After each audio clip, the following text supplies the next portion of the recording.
जाता कहाँ है हमारे जी मरने के बाद? अगर पाप कर्म हुआ तो नरक जाता है, पुण्य कर्म हुआ तो स्वर्ग जाता है। अपने पाप और पुण्यों का भोग भोग कर फिर मृत्यु लोक आता है।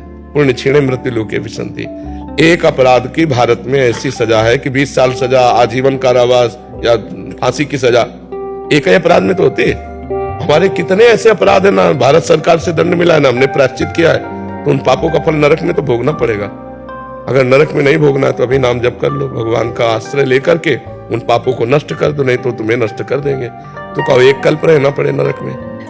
ऐसे जो हमने पाप किए हैं उसका हम यहाँ भुगतान कर सकते हैं महाराज जी, कि हमें जाना ना पड़े नरक? हाँ बिल्कुल कर सकते हैं, बिल्कुल कर सकते हैं। भजन के द्वारा, तीर्थयाटन के द्वारा, दान पुण्य के द्वारा, परोपकार के द्वारा, और सबका फल मांगे कि मैं निष्पाप हो जाऊं, मैं भगवान को प्राप्त हूं, तो फिर भगवत प्राप्ति ही ना होती अगर पाप नष्ट ना होते तो।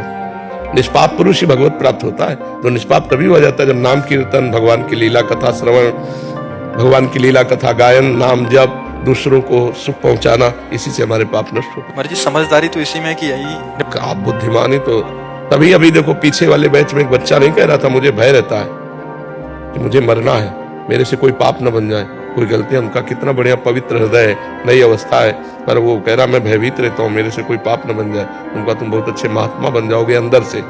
जो भयभीत रहता है कि मेरे से गलती ना हो जाए, वो निकल जाएगा, और जो गलतियों में निर्भय होके जाते हैं वो फंस जाते हैं, नष्ट हो जाते हैं। राधे राधे। वीडियो अच्छी लगी तो लाइक कीजिए।